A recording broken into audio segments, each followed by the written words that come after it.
What's up, everybody, and welcome back to a brand new episode of ParaTruth Reborn. This is a pre-recorded show on 107.7 FM in New Orleans and 105.3 FM on the West Coast. Gulf Coast, I believe, actually. That's a typo. Either way. It's on a coast. And, of course, the United Public Radio Network. My name is Eric. And I'm Justin. And look who's trying to give Justin crap for the script when he's just now coming back to the show. Just saying. I'm just saying. That threw me for a moment reading that. Like, wait a minute. That didn't come out right. I'll change it right now. I am Mr. Scriback. Man, I leave for just a few weeks and everything goes to hell. What the heck? Anyway, folks, I am glad to be back. I've been missing you guys, so I'm happy to be here. But today we do have a guest. We are going to be talking with Lisa Collins about her book, The Truth About Trauma. Lisa is a trauma practitioner, life coach, and author whose work centers on healing and resilience. She also hosts the Love and Light podcast and has shared her insights through theater, film, and her TEDx Talk, Healing from Racial Trauma. Do not disturb. Lisa, welcome to ParaTruth Reborn. How's it going tonight? Pretty good. Nice and calm. Yeah, awesome.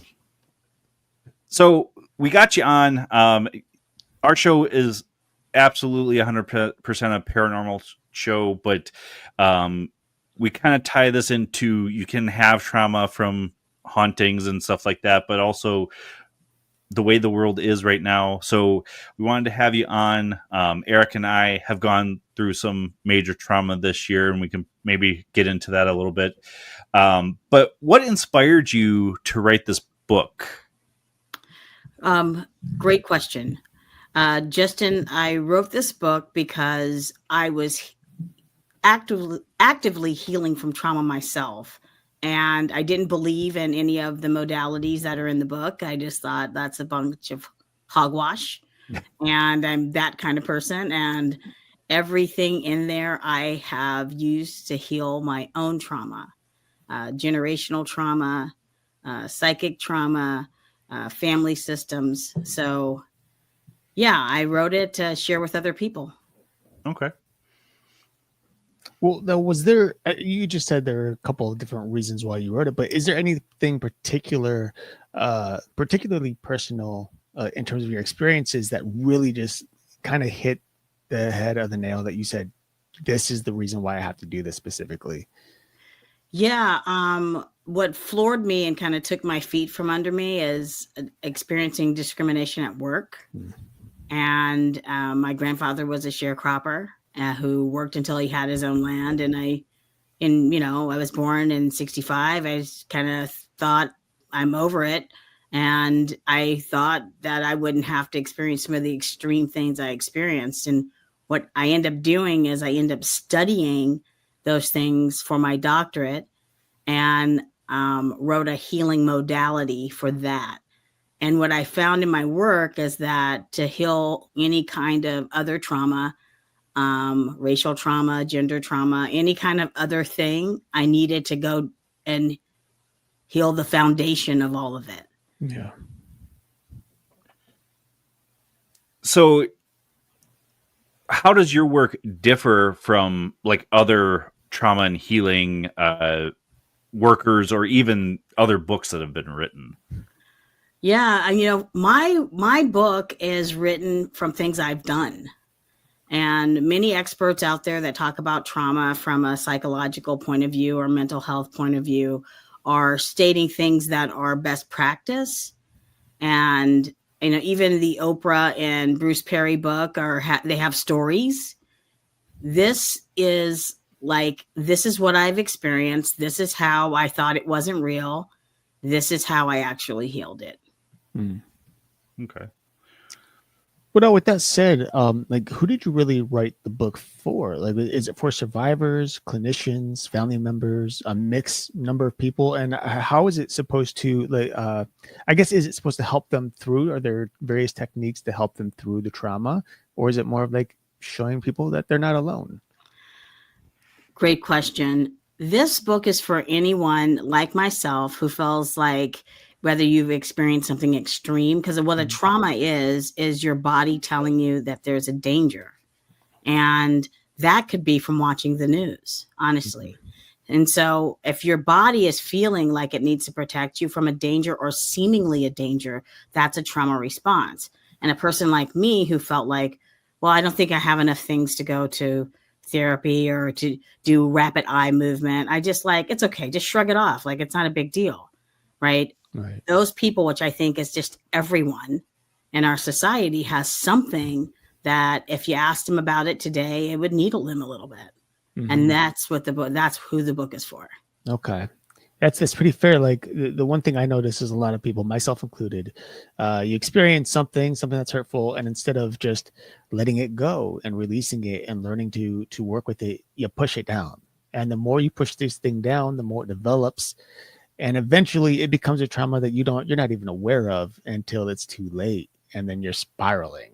So I think it's pretty fantastic that you have a book to help people like that. Thanks. You know, who doesn't want to just stay in it? And our bodies, what interpersonal neurobiology tells us about our bodies is that our bodies are magnificent. They protect us. They kind of hide these things into our neural net, and a protector kind of stands outside of it. If something comes close to it, that's that knee-jerk reaction, like, get your hands off me. Like, I told someone, like, don't ever touch me. I'm like, well, they weren't harming me, but I don't remember anything, but my body sure does. My body remembers someone touching me like that when I couldn't answer back. Right. And now I'm like, I'm going to answer back. And so for us to understand that, I don't think it's normalized anywhere that we talk about things like that. Mm-hmm. Oh, yeah. I mean, even in like the paranormal community, the paranormal was taboo when we were younger. It's a little more open now, but it's still a taboo topic that most don't talk about because you don't talk about that stuff, quote unquote. So it's fascinating that trauma is kind of the same way. Absolutely. Like the paranormal, like, you know, when people, you know, when I talk to people, I say, you know, there's only one world. There's not like the spirit world and then this world. It's all one world. Now you could accept it or not accept it, but I would think that you could acknowledge what's there. Like our minds have been crusted over not to. And if we think about, you know, the Martin Luther time, why did those things happen? They happened because they said that's not part of the church anymore. Like, right. No, that's wrong. And then, you know, here we are today with a show like yours that's saying, hey, we want to know more. We want to know the history. We want to explore. We want to talk about something that could actually be a help to us. Right. Or a harm to us. 100%. And you consider like how much division there is just in the world in general. But then you bring things like this to, you know, Jess and I being in this field, trying to talk about trauma or helping people. Majority of people don't relate to us because we do come from a more supernatural background, in many cases, a spiritual background.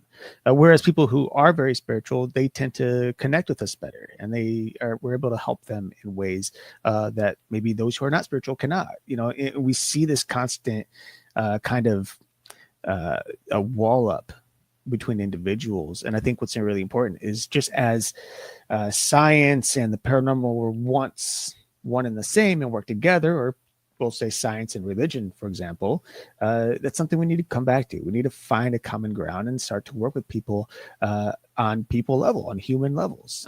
Absolutely. I absolutely agree. My first book was Love and Light, A Guide to Peace and Oneness. And it was about like spirituality, like people seeking and how do you seek? And humanity is like, that is the thing. I mean, you're naming the thing. And what are the things that stand between us and each other and stand between us and all there is? And I think that's where we're at in our society today. And some people don't want to hear that, but I always ask people, do you want to be free? Yeah. Now, we all react to things differently. Medication, emotions, even trauma. In your words, what is trauma, and what is, like, how might one person from the next look different when they're traumatized? Yeah, absolutely. Trauma is our body's response to protect us, and from seemingly something that's a threat or not a threat. It could be a sound, it could be a gesture, it could respond in laughter, it could respond in fear. And what we talk about in the field is like flock, fawn, freeze, and flock and fight, of course, flight. So you either run away. I've experienced all of them. Either you want to fight, like, okay, I'm not standing for this, we're going to fight about it. Either you try to curry favor, fawning with whatever you think the threat is, or I need to be in a group or a number of people, flock. Like there's power in numbers. Mm-hmm. And then it could also manifest itself in other ways that are seemingly under the surface, like deep belief systems. Like when people talk about, there's lots of coaching and stuff out there now, but the deep belief system, where did that come from? That, I'm worthless or I'm nothing. Right. Mm-hmm. Well, now, knowing what trauma is and how you define it, what are some common or maybe the largest misconceptions that people have about trauma? Yeah, I think one of the largest misconceptions is that it has to be something big. That was one of my misconceptions. It has to be a house fire. It has to be a loss of a kid or a parent. It has to be a bad accident. Mm-hmm. But actually, it could be you spilling coffee on yourself on your way to work. It could be something very small, and something small can fall into a trauma response of something bigger. If your body is still remembering it years later, if you still have that gut punch or that twinge, you get that email from that person you don't want to hear from, like, oh, that's a trauma response. Mm-hmm. Okay.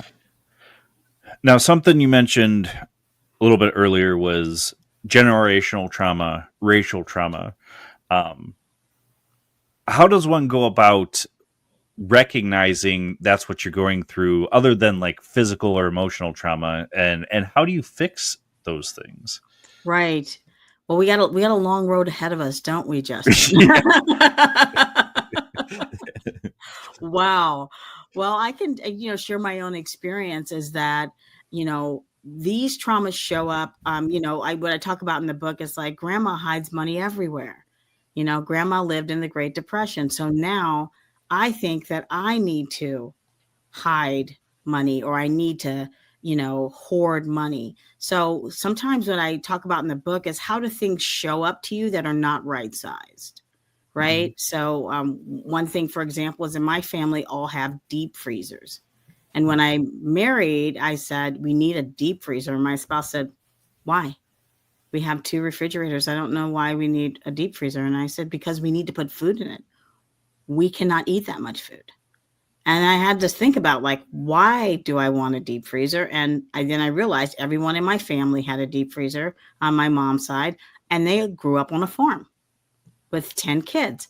And I thought, oh, that is not mine. I think I can put that down.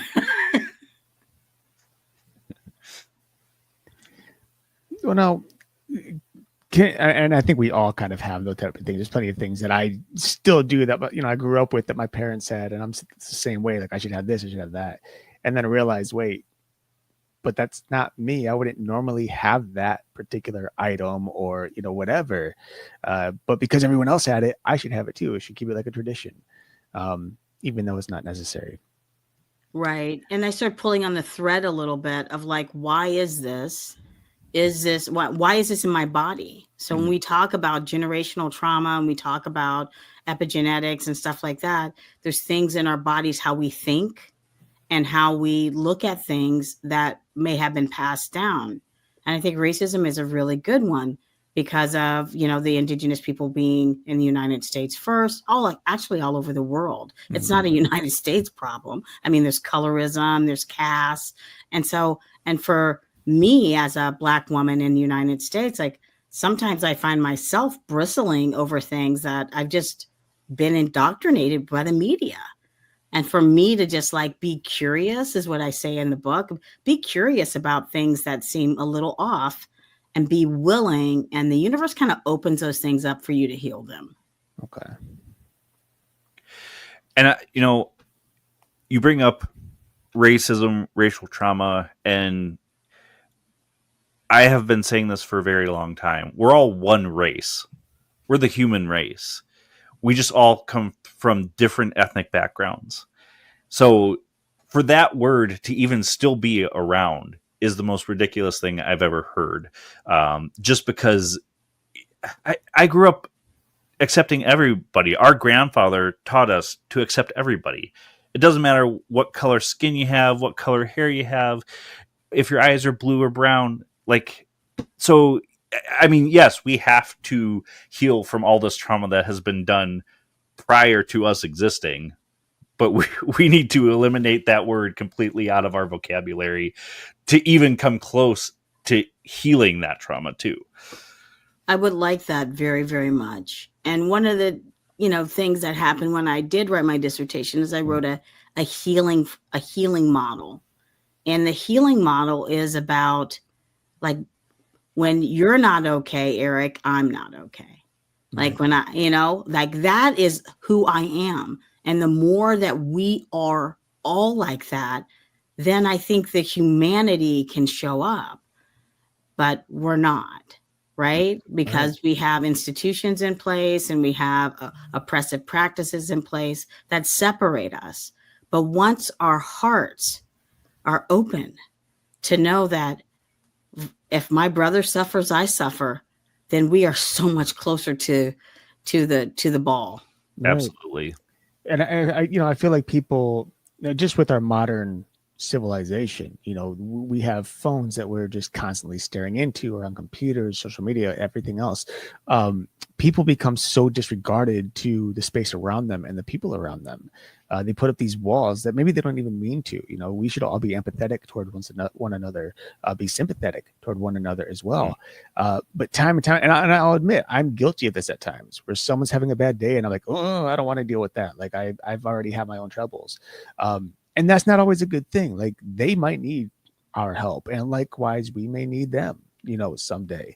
And it's just one of those things where I think it isn't easy. Obviously, it isn't easy. It'll never be easy, but everyone has to take the opportunities to bring down their walls, open their minds and their hearts to the individuals around them, because helping someone else, in my own personal experience, this is a very much similar way to helping myself. Like I help someone, I kind of help myself. I boost my own, morale, if you will. I feel better. Yeah. And it's like, I'm not just going out helping people to make myself feel better, but it's like that common ground. It's like you lower yourself a little bit and suddenly you're standing on the same ground as somebody else, and they're lifted, you're lifted, and you move on together, but it's sad that we have so many people with so many walls up and who are just so disengaged with civilization and the societies that, this has to be a conversation.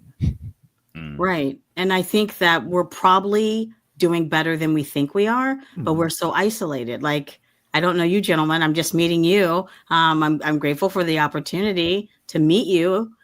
And there's probably lots of people who are isolated from people from like people. Mm-hmm. And that is one of my dreams, is in every city that we have a community of support where people could come and be with other people and be accepted and be heard. And we really need that. Right. 100%. Yeah.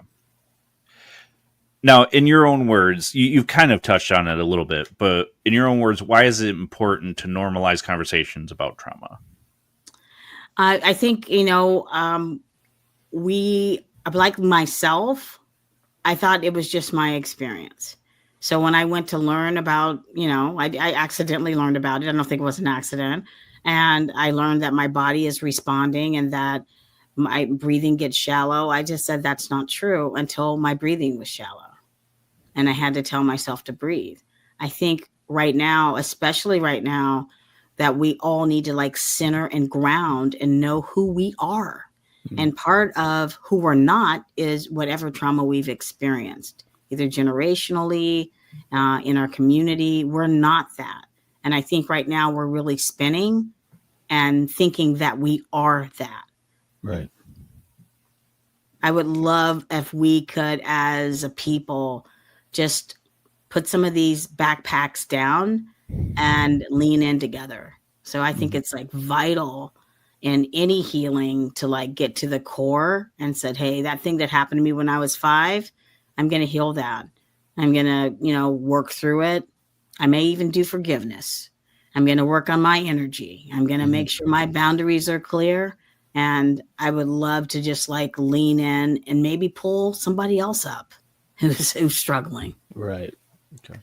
Well, and like one of my favorite things to do is a little something known as shadow work. And it's basically, finding questions or asking questions about your past and answering them very honestly, just to yourself in a journal. And I've learned so much about myself and my own personal traumas that do get triggered on a regular basis. Some things I didn't even know about until the question arose. And I was like, oh, I remember this time, and it's something that I always try to encourage people to do because I think it's very important, especially if, I get it. Not everyone is interested in going to a therapist and sharing their lives with somebody else, that I understand that. I'm one of those. I don't like it. I've done it many, many years and it doesn't work for me very well. But when I'm writing in the journal and I'm teaching myself and showing myself the truth, well, now I'm able to take steps to better myself and to fix those traumatic things that have happened. So yeah, I'm a huge advocate of journaling. I think that's really, for any of you listening, everyone listening, if you don't already do shadow work or journal, you should definitely do that because I think it's highly beneficial for your growth. I agree with you, Eric, 100%. And actually the book is kind of set up as a journal. Okay. Where and shadow work is in it. I learned that in Conscious Freedom life coaching. I'm a life coach as well. Is that I was shocked at what was in the shadow. And there's actually an exercise in there called the thinking map that just gives you step by step something that's bothering you today. And you can just go through there's only 3 steps to get to the shadow and go through those 3 steps. What's going on? How do you feel? And what is the deep belief about yourself? Right. And then is there anything that happened in your past that you can remember that would have you to believe that? And that, I can't tell you what that did to me. Like, I was shocked. Like, oh, it's about that? It's crazy because you learn these things and sometimes it's not easy. Like sometimes you learn these things and it's hard to get through and it's not like you write this journal and then boom, you're done in an hour session. Like this are things that you have to unpack, sometimes days, weeks, months, years, depending on how deep it goes. But every step is a step forward, or at least it should be. And I think that's one of the things I like most about it, because you can't fix something unless you know about it first. And even though it might hurt to know, it is very beneficial in moving forward. Yes, I felt like I wasn't alone, and I feel like I'm not alone, period, because I have guides that work with me. But that the Truth About Trauma book is like a journal that you just tag, earmark, highlight, just kind of like go through it. And, you know, in the back are the tools behind every chapter, self-care tools, affirmations, meditations. And then in the back of the book, you can see like, where is that thing? Where is that chakra healing? Where is that root work? And so I feel like it's made for a person like me who doesn't believe in anything and who questions everything. Fair. Yeah. Now, I mentioned earlier that Eric and I have both gone through some pretty bad trauma this year. One of which being we both lost pets very traumatically. Eric more recently than I have. But what are some of the first steps someone can take to start realizing that they're experiencing trauma? Yeah, I'm so sorry to hear. Like, pets have been a theme this week. Mhm. And as a spiritual medium, can you say the names of the pets that you've lost? Foxy and Salem. Okay. Okay, those are the two names. Those are the two. Yeah, sorry. Okay, Foxy's thank you. his dog. Salem is my cat. Yeah. Okay, thank you so much for sharing that with me. I'm really sorry for your loss. I think the first thing when people or animals cross over, they're not gone. They're still there. Like, I don't know if you've heard them or if you felt them, but I know that that part with you two will be a little easier to talk about, is that they're not in this realm, but they're still present, right? Right. And the other part is to continue to have contact with them. Like, I'm talking now not as a trauma practitioner, but as a spiritual medium, to, still talk to them, still write to them, and eventually you will be getting messages from them. I know that, we had a beloved cat who I can feel jump on the bed sometimes. Like, all of a sudden there's like that very distinctive cat jump on the bed and nothing else is there that you can see. And I think those things are part of it. And then the other part of it is to allowing yourself to actually grieve, but not fall into the grief. And then to work on some kind of healing or memorialization. And you'll see that in the book too, like memorialization of your pets. Like, how do you want to memorialize them? Because that's a big part of the grief process and the trauma healing process. And then you move into that acceptance later. But I think when you have contact with the spirit world, then you have like the beautiful chance of having a reading and talking to them, or feeling them in your house, or feeling next to your leg. I came in this room the other day and heard the biggest meow. It was so loud. And I thought that, I said, is a cat up here? And my spouse was like, no. And I said, well, someone was here.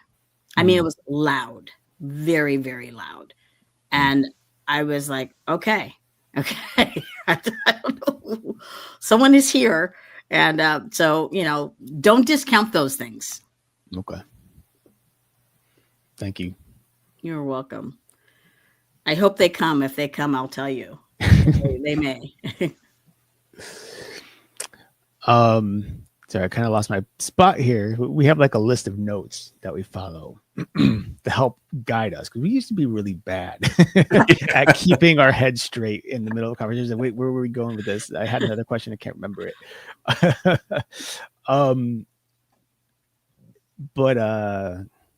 No, goodness.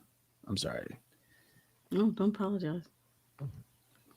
Number 12, if that helps, Eric. Oh, that does help. Thank you. So or I should say, what role, I guess, does community therapy and self-care really play in the healing process? Because I know, like myself, when I become depressed, when I'm, especially like with my cat passing away last week, it wasn't unexpected, but it was way sooner than I did expect it. And when I'm depressed, I can't eat. I can't sleep. I really can't do anything. I can't bring myself to do anything. But I know it's important to take care of ourselves, to take the time to get outside, to get in the sun. But what are some other ways, and what roles do these type of things, the self-care or therapy or community, really play in healing overall? Yeah.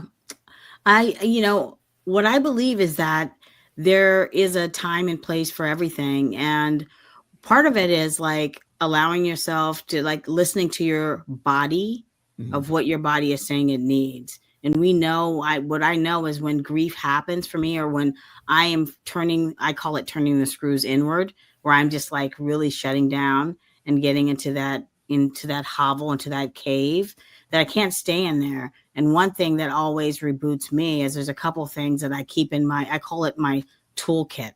So find out what's in your toolkit. One of mine is music. Music brings a lot of joy and can just change your attitude and your feelings right away. Not sad music, not that kind, but listening to music that kind of brings you joy. The other thing is going outside, putting your feet on the earth is a good way to kind of ground and make sure to, ask the earth to take away the things that you no longer need and fill you with the energy that you do need. You'll feel that energy just come right up through your crown. And another thing, being in nature, of course.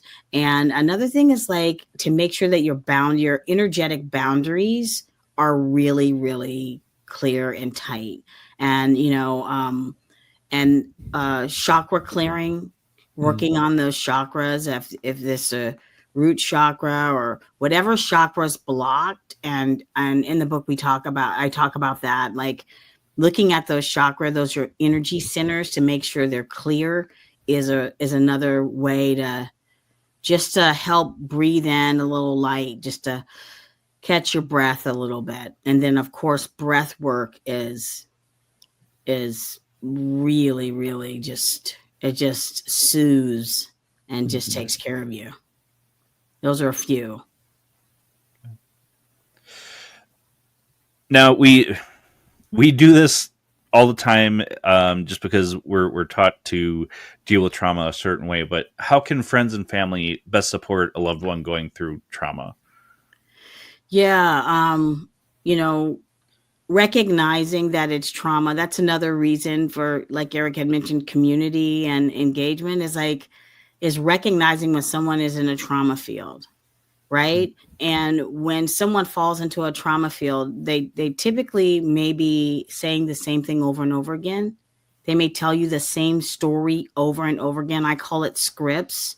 And that means that they're in a trauma field. So trying to explain to them at that time, or trying to reason with them to, no, this is what's really happening, it's not really helpful. To recognize when someone's in trauma field and to co-regulate with them. So that's being in the space with them, that's being close to their body, but not necessarily touching their body. And one thing you could do is attunement, is ask them, what's happening for them and where do they feel it in their body. Have them put their hands on that place that they feel that, and then you mirror and also put your hand in that same place. And this particular activity, I did not believe it was going to work, and it did. One more time, I was proven wrong. And that attunement is it's a soft gaze. It's nodding. It's not dismissing, even if they're saying something that doesn't make sense. Not to dismiss it. We do that a lot. Is we dismiss, just nod and be there, and you will watch the shift with them. Okay.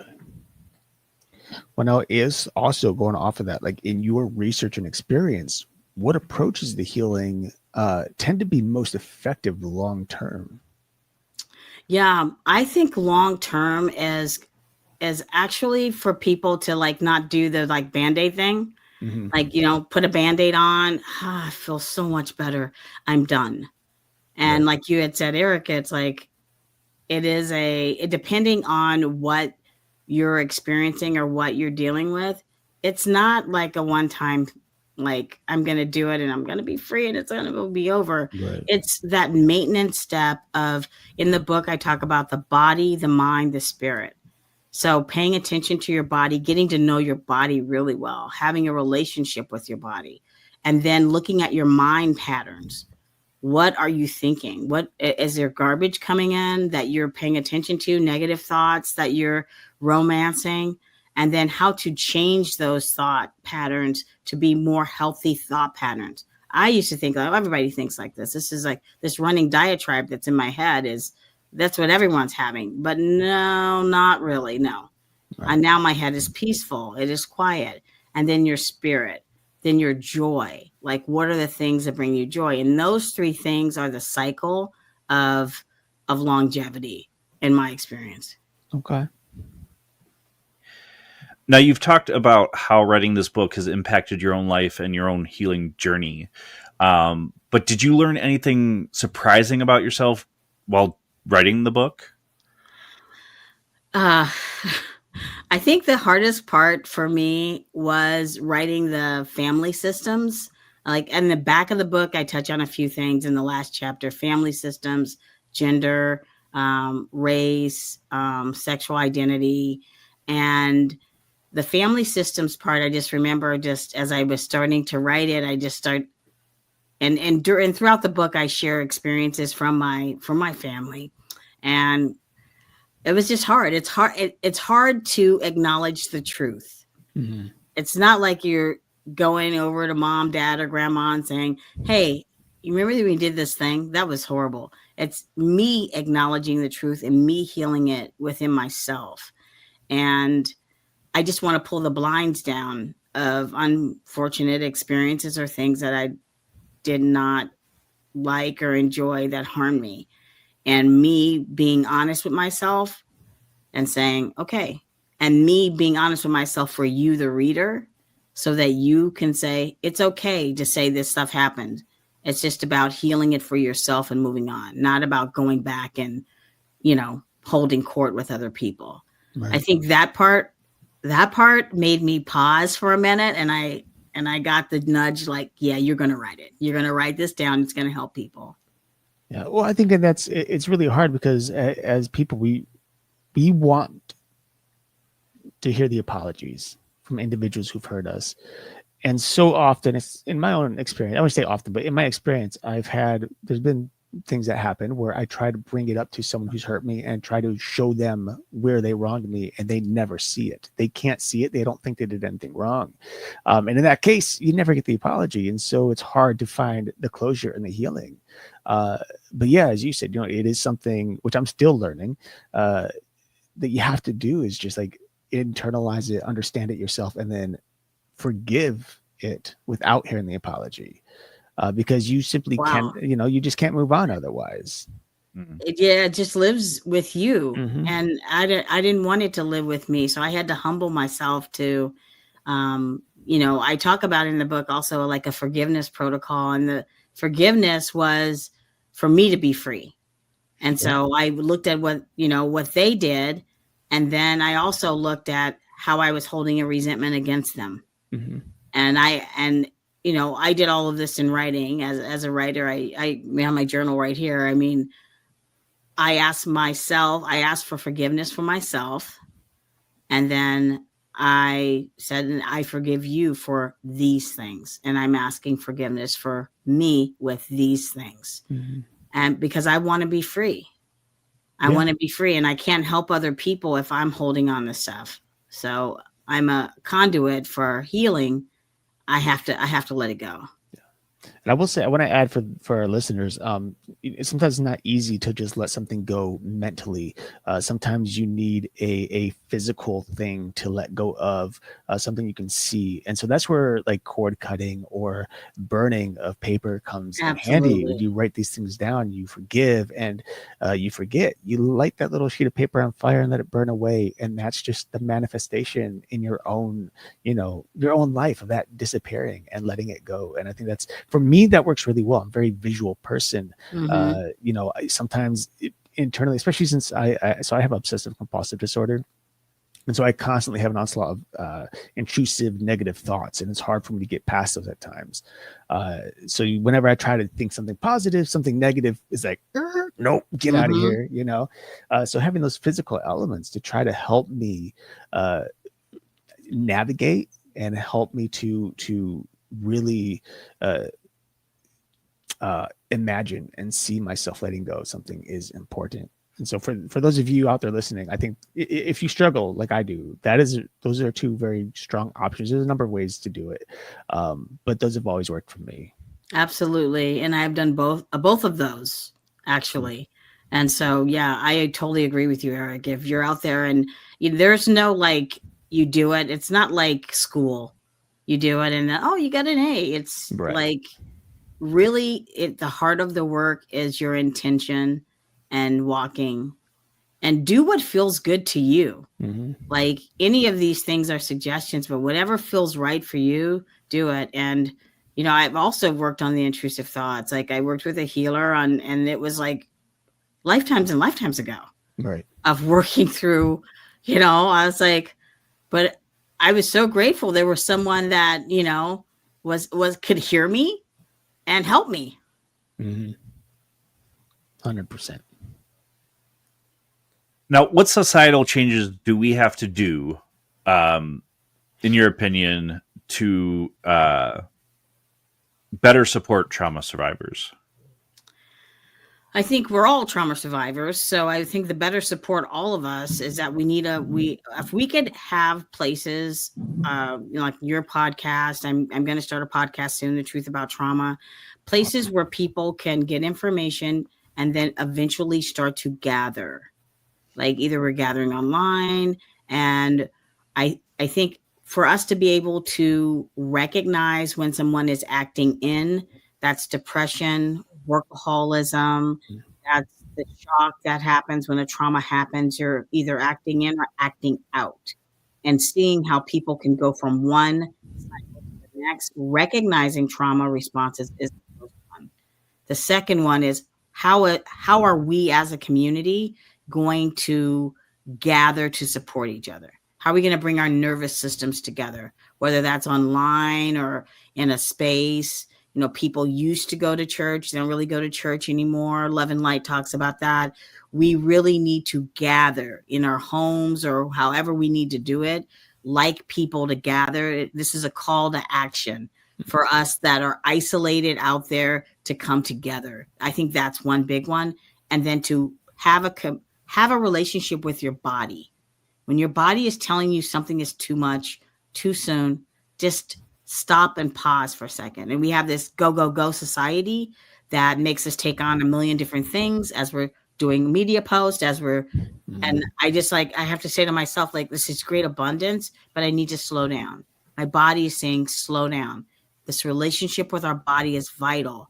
And then our mind and our spirit will connect. And so I would love, like, it is my intention to see places like that in every city and to have people gathering to practice being together so that we as a community and society can heal. Mm-hmm. Well, I kind of want to spin off of that and ask you, for those people or anybody who maybe doesn't understand or doesn't know how to have a relationship with their body, to understand what it's trying to tell them, what are some things that you can do to help you, you know, better understand what your body's trying to tell you? Oh, absolutely. That would be me, the person who did not know how to have a relationship with your body. I think the first thing I started was trying to quiet my body, trying to quiet my mind. I did like a walking meditation. So people was like, oh, just meditate. And I'm like, the first thing I did was I would walk and I would either listen to a book or listen to something. And I would try to just clear my mind. I would just, so that the thoughts were not just running through my head, either listening to music or listening to a book on tape, and finding a way to bring that body peace and to ask parts of your body to relax. Ask the top of your head to relax, like to sit quiet even for a minute. And, you know, the back of the book, every chapter has a meditation.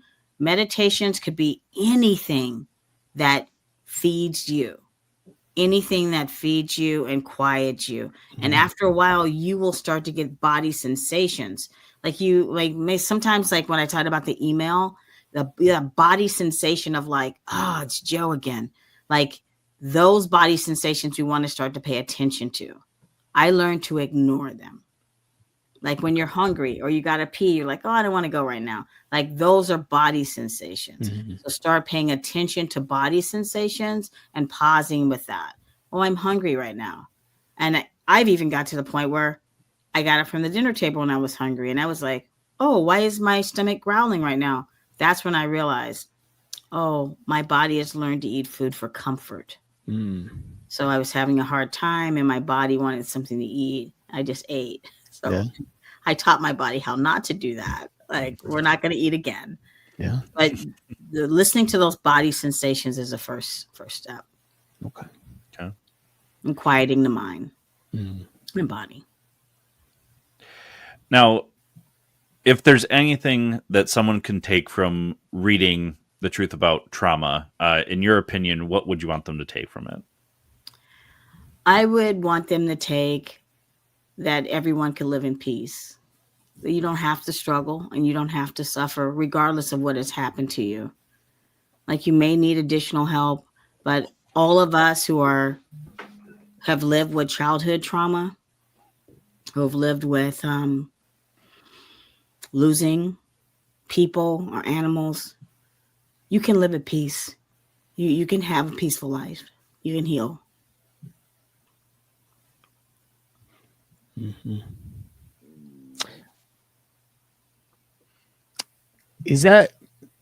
Would you say that is kind of like, if you had the opportunity, that's the message you would want someone who's currently suffering listening to this show right now to take away? Or is there something more you'd maybe add to that? I would want them to take away that there is hope. And that I'm an example of hope. I've lived through a lot of stuff. And I have a good life today. I feel free. I want them to think that the people care about them and love them, and that there's hope. No.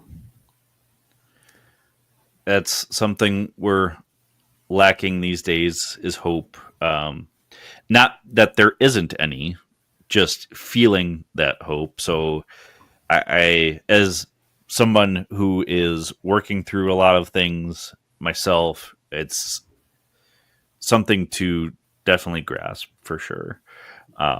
Now, there's obviously your book as a resource for people going through this healing journey. Is there any other resources you would recommend? Books, practices, communities, podcasts, even? Yeah, I think one of the kind of the primer books that I mentioned in my book is There Is Nothing Wrong with You by Sherry Hubert. And it is a good book to start with because it works on the thinking and the mind of, she starts with, there has to be something wrong with me or else people wouldn't treat me this way. And it's an easy read. It's kind of written like a comic book. And I think that is an excellent place to start.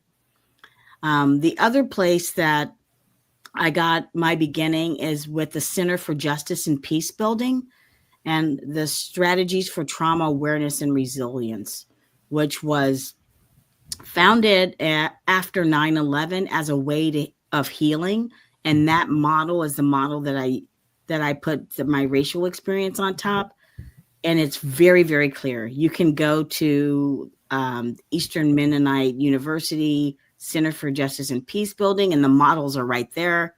They're free. There's a free download. There's a free download on my website of Love and Light. I mean, those are touch points to start. All right. Well, thank you for sharing those. So you had mentioned that you are starting a podcast soon, but what else is next for you after this book? Are you working on any other future projects or continuing the conversation in any new ways? Yeah, I was. What I'm percolating on is I'm also a playwright and I have one film. Okay. And I've used writing and playwriting and as a way of healing. And what I have in my craw is that I would love to take a few of my one-act plays and put them into films for talking points about different topics. One of them is sexual trauma, sexual abuse for kids. That sounds kind of heavy, but it's a very lightly written, and it rewrites the narrative for a family member that has passed on. I've used that vehicle for that. So I'm also thinking about doing, of course, the podcast, but I'm also thinking about maybe doing another play, kind of like taking some of these themes and putting them on stage and having some talk backs. So those are a couple things I'm thinking about. Cool. That's really cool. Yeah, that's awesome because Eric is a cinematographer. I wouldn't even say just a screenwriter, but also he has filmed some of his own movies. He's worked on tons of things this year alone, let alone in the past. I'm a self-published author. So do you feel that being a creative helps with dealing with those things? Absolutely. That, the one that I wrote for my aunt, it just, for me, it helped break the cycle in my family of this like invisibilized thing that no one was talking about. And I rewrote the narrative where she was empowered and spoke up and made it different for her. So to me, that helped heal like generations of trauma. And no one ever said, hey, we have generations of sexual trauma in our family, but I get it. I've experienced it. And I'm like, the buck stops here. Like, we're going to stop the buck, and I want the energy to go in another direction. Mm-hmm. Well, so we are actually running pretty close to the end of the show here. But what we'd really like to offer you is the opportunity to just tell everybody where they can find you, where they can pick up your book, and of course, share any other information you'd like to share. Yeah, thank you. Thank you for having me on the show, Justin and Eric. It's been really nice talking to you. You can find me at lisaycollins.com. You can find me at Lisa Yvetta Collins on Instagram. I'm even trying some TikTok nowadays. I have a YouTube from my other podcast, Love and Light, but I'll be starting another podcast, the Truth About Trauma podcast, coming up probably next month. And you can find my book, The Truth About Trauma, wherever books are sold. Llewellyn is the publisher. And I think that you can find my work is out there. My website's a good place to connect with me. And awesome. Please write. Please write. If you have questions, write. I'm here to help. That's awesome. All right. Well, you hang in just for a minute. I'm going to put you in limbo. We truly appreciate you coming on, but we're going to give you some more information once we close out the show, so hang tight. All right, folks, make sure you check out Lisa Collins' book, The Truth About Trauma. Absolutely a great resource. Obviously, not only can you read about the different modalities that she talks about and how to deal with it, but also journal through it. Any last thoughts? No. Yeah. I always say no, and then I say which means there's something. There's something. I don't know why I do that every week. I think I'm just so used to saying no. So whatever you're going through, whether emotional, spiritual, etc., we're here. We always ask you guys to email us, reach out on social media, talk to us some way. We're here. We're really interested in listening and learning and helping you go through whatever it is you're going through. And also, if you want to reach out to Lisa Collins and you can't, for whatever reason, you can't find her, you don't know how to go about it, feel free to reach out to us. We're very accessible, and we will get everything you would like to her, and be that kind of mediator in between if needed. But yeah, other than that, man, it's getting like we're mid-August, getting to the end of August. Like it's almost Halloween. It's almost spooky season. Yeah, I know it's our favorite time of year, y'all. We're getting there. And I've got 2 great shows for the end of October, so definitely check those out as soon as they come out. We got a lot of other great stuff coming up as well. We've got Factor Fiction about both the Bermuda Triangle and a couple other things. We got a lot of great guests coming up. So check out everything we got going on. Make sure you like, share, subscribe wherever you listen or watch. You can find us on YouTube on our channel or the UPRN channel, Spotify, iHeartRadio, you name it. All you gotta do is type in ParaTruth and you're gonna find us. But again, this has been a pre-recorded show on 107.7 FM New Orleans, 105.3 FM on the Gulf Coast, and the United Public Radio Network. Make sure you're checking out all the great shows that are on UPRN. There's tons of them. But until next week, where you'll find us same time, same channel. My name is Justin. And I'm Eric. Peace.